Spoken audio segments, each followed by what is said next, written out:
और सीधा रुक करते हैं ग्रीन एनर्जी कॉन्क्लेव 2025 का। फर्स्ट इंडिया न्यूज के सीईओ और मैनेजिंग एडिटर पवन अरोड़ा संबोधित करें, सुनिए सर। अभिवादन करता हूं। आज इस कार्यक्रम में एक खास मकसद है। पर्यावरण की रक्षा, पर्यावरण का संरक्षण करने की चिंता करने वाले सभी महानुभाव आज यहाँ मौजूद हैं। आप सब लोगों के लिए तालियां एक बार। और हमारा सौभाग्य है कि हमारे बीच मुख्य अतिथि के रूप में आदरणीय हीरालाल नागर साहब यहाँ हैं, जो कि राजस्थान के ऊर्जा मंत्री हैं, नित नए प्रयोग करते हैं। ऊर्जा के क्षेत्र में ये पहली बार देखने सुनने में आया है कि ऊर्जा कंपनियां घाटे से निकल करके फायदे की ओर जा रही हैं। तो ये निश्चित तौर पे आपके जो रेगुलर मॉनिटरिंग है, आपका जो विजन है और मुख्यमंत्री जी का जो इनको सहयोग है, उसकी वजह से हो रहा है।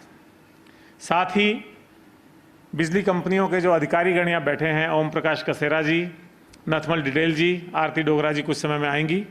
मैं उन लोगों को भी साधुवाद देना चाहता हूँ कि इस क्षेत्र में इतना अच्छा काम हो रहा है। हमारे बीच आदरणीय कालीचरण सराफ साहब मौजूद हैं, बहुत वरिष्ठ, बहुत अनुभवी राजनेता, तो क्या कहें, आम जन के नेता हैं, आम जन से जुड़े रहते हैं। और इनके घर पे आप जाके देखिए तो हर समय अपने क्षेत्र के लोगों से और बाहर के लोगों से घिरे रहते हैं, उनकी समस्याओं के समाधान में अभी भी लगे रहते हैं। कैलाश वर्मा जी हैं, बगरू एमएलए साहब, आप भी निरंतर ग्रामीण क्षेत्र में इतने ज़्यादा सक्रिय हैं जितने शायद बहुत कम एमएलए साहिबान होते होंगे, और बहुत योगदान आपका खास तौर पर रूरल इलेक्ट्रिफिकेशन में और रूरल एनवायरनमेंट कंजर्वेशन में रहा है।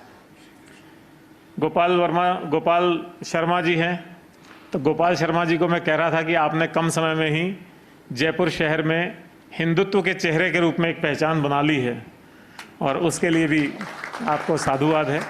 हमारे बीच डॉक्टर राजेश शर्मा, आप रिटायर्ड आईएएस ऑफिसर हैं और अभी चेयरमैन विद्युत नियामक बोर्ड हैं। आपका अनुभव और इस क्षेत्र में जो आपकी रुचि है, उसको देखते हुए आज आपको यहाँ आमंत्रित किया गया है। आपका जब उद्बोधन होगा तो ज़रूर हमें कुछ अच्छा सुनने को मिलेगा। आपका भी बहुत बहुत स्वागत है। श्रुति भारद्वाज, जो कि CMD RCDF हैं, सरस बहुत ही पॉपुलर ब्रांड है, वो यहाँ मौजूद हैं, मैं उनका भी स्वागत करता हूँ। कुछ समय पहले भारत के केंद्रीय गृह मंत्री और सहकारिता मंत्री अमित शाह जी ने भी RCDF की सराहना की थी और श्रुति जी को एक पुरस्कार से नवाजा था, जिसमें खास तौर पे ग्रीन एनर्जी के फील्ड में सरस क्या काम कर रहा है, कैसे इनके जितने चिलिंग प्लांट हैं और इनके मिल्क कलेक्शन सेंटर्स हैं, उन सब में सोलर का काम हो रहा है, कैसे फ्लेक्सी बायोगैस प्लांट लग रहे हैं। 1000 फ्लेक्सी बायोगैस प्लांट सरस लगाने वाला, जिसमें से मैं समझता हूँ 250 के आसपास प्लांट्स अभी लग चुके हैं।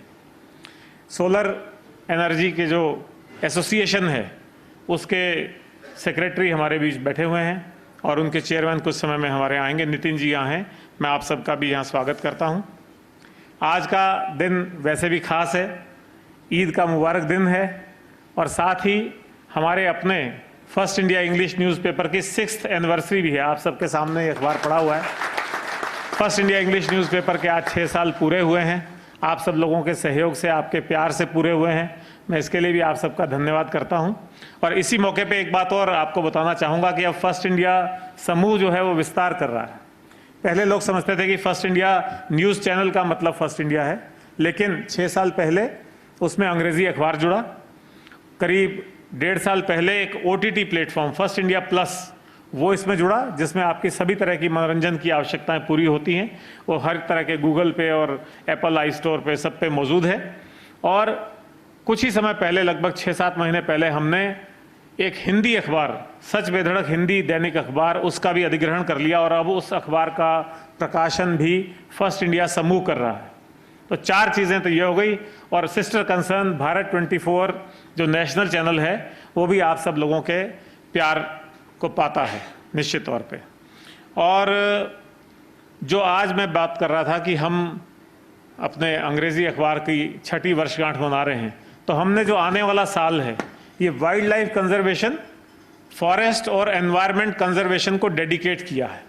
तो ये आज के दिन और भी प्रासंगिक हो जाता है कि हम ग्रीन एनर्जी की बात कर रहे हैं और हम पूरा साल फर्स्ट इंडिया अंग्रेजी न्यूज़पेपर की तरफ से वाइल्ड लाइफ और एनवायरनमेंट कंजर्वेशन पे काम करेंगे, तरह तरह की उसमें कार्यक्रम आयोजित होंगे, फील्ड में भी कार्यक्रम आयोजित होंगे, स्टूडियो में भी बहुत सारे कार्यक्रम आयोजित होंगे। अब जब हम बात करते हैं कि ग्रीन एनर्जी की, तो ये आप सबको मालूम है, यहाँ सारे विज्ञ लोग बैठे हैं, इसी इंडस्ट्री कह लीजिए या इसी कॉन्सेप्ट कह लीजिए, इसी लगन और एक कह सकते हैं कि कमिटमेंट के साथ जो लोग यहाँ मौजूद हैं, उन सबको मालूम है कि एक रिन्यूएबल एनर्जी होती है, सस्टेनेबल एनर्जी होती है, ऐसी एनर्जी जो कि पर्यावरण को बचाती है, पर्यावरण का नुकसान नहीं करती है, प्रदूषण कम करती है, ऐसी एनर्जी को हम ग्रीन एनर्जी कहते हैं ब्रॉडली। और मुझे इस बात की भी बेहद खुशी है कि इस समय भारत में केंद्र में जो सरकार है और जो राजस्थान में राज्य में सरकार है, दोनों ही सरकारों ने ग्रीन एनर्जी के महत्व को समझा है और ग्रीन एनर्जी को प्राथमिकता देते हुए ग्रीन एनर्जी के फील्ड में बहुत अच्छा काम हो रहा है। अगर हम देश के स्तर पे बात करें तो जो टारगेट रखा है वो ये रखा है कि 2030 तक 50% ऊर्जा की आवश्यकता ग्रीन एनर्जी के माध्यम से या रिन्यूएबल एनर्जी के माध्यम से पूरी होनी चाहिए और करीब 500 गीगावाट एनर्जी की क्षमता भारत देश विकसित कर लेगा। ये एक लक्ष्य भारत के स्तर पर रखा है। साथ ही इसके अलावा ग्रीन हाइड्रोजन की तरफ भी काम हो रहा है और 125 गीगावाट ग्रीन एनर्जी में हाइड्रोजन की तरफ से योगदान होगा। ये सब जो संकल्प हैं या ये सब जो प्रावधान हैं, ये केंद्र सरकार के स्तर पे किए गए हैं। भारत में अब तक 210 गीगावाट से अधिक की जो एनर्जी है वो रिन्यूएबल एनर्जी के मार्फत आती है। ये एक बहुत बड़ी उपलब्धि है। और भारत में जो सोलर पावर की क्षमता है वो करीब करीब 100 गीगावाट की हो चुकी है। विंड एनर्जी 50 गीगावाट की हो चुकी है। और इन सब के ऊपर जो एक नई चीज़ आई है वो है प्रधानमंत्री सूर्य घर आवास योजना। करीब 1 करोड़ घरों में इस योजना का लाभ दिया जाएगा और 300 यूनिट फ्री बिजली सभी इन घरों को उपलब्ध होगी।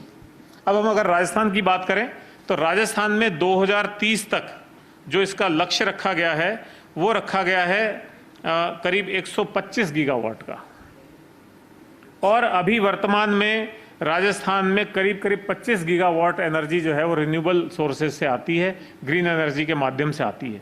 और 2030 तक जो करना चाह रहे हैं वो सोलर के माध्यम से 90 गीगावाट और विंड एनर्जी के माध्यम से 25 गीगावाट और हाइड्रो के माध्यम से 10 गीगावाट एनर्जी को करना चाहते हैं। तो ये बहुत बड़ी बात है।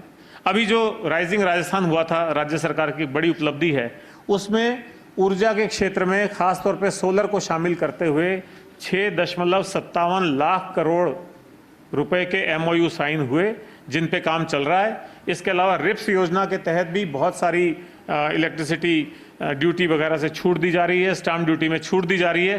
कहने का मतलब यह है कि ये विषय आज की तारीख में बहुत प्रासंगिक है। राज्य सरकार इस पे काम कर रही है। और जो पर्यावरण के इश्यूज हमारे सामने हैं, अभी जो हम देखते हैं कि जल्दी मानसून आ रहा है, गर्मी के मौसम में बेहद गर्मी पड़ रही है, सर्दी के मौसम में बेसमय सर्दी और बहुत ज़्यादा ठंड हो रही है। तो ये जो पर्यावरण का असंतुलन है, और केवल हमारे देश के स्तर पे नहीं बल्कि अंतर्राष्ट्रीय स्तर पे, इस यूनिवर्स के स्तर पे जो पर्यावरण असंतुलन है, उसको अगर हमको ठीक करना है, उसको अगर हमको बैलेंस करना है, तो निश्चित तौर पे हमको ग्रीन एनर्जी के क्षेत्र में काम करना होगा और एक कमिटमेंट के साथ काम करना होगा। दिन प्रतिदिन में हमको इसको व्यवहार में लाना होगा, उपयोग में लाना होगा। तो इस सारे भूमिका में, इस सारी पृष्ठभूमि में फर्स्ट इंडिया ने अपनी सामाजिक जिम्मेदारी समझते हुए आज की इस कॉन्क्लेव का आयोजन किया है। अभी हम इनॉग्रल सेशन में हैं।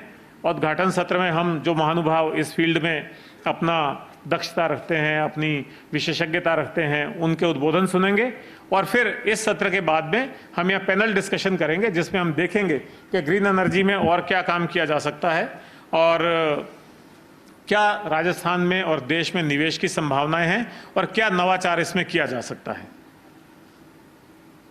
तो गोपाल शर्मा जी, आपके लिए कोई संदेश आया कि आपने निर्जला एकादशी पे व्रत रखा है, यही कहना चाह रहे हैं आप? ईद के साथ निर्जला एकादशी भी त्यौहार है, तो निर्जला एकादशी की भी आप सबको बहुत बहुत शुभकामनाएं और बहुत बहुत बधाई। तो इस पृष्ठभूमि में हम अपना कार्यक्रम आगे बढ़ाते हैं और ग्रीन एनर्जी को मैं समझता हूं आज के कार्यक्रम, आज के कॉन्क्लेव में हम ये एक अच्छे पुरजोर ढंग से इस बात को उठा सकेंगे कि पर्यावरण संतुलन कितना ज़रूरी है, पर्यावरण की रक्षा कितना ज़रूरी है, ग्रीन एनर्जी हमारे जीवन में कितना ज़रूरी है और उसके बाद हम एक इसकी रिपोर्ट राज्य सरकार को भी पेश करेंगे। मैं चाहूँगा मंत्री जी उसको देखेंगे और जो एक निचोड़ या जो इस मंथन के बाद अमृत निकलेगा उसका उपयोग राज्य सरकार कर पाएगी। आप सब यहाँ पधारे, आपने अपना समय निकाला, इसके लिए भी बहुत बहुत शुक्रिया, धन्यवाद।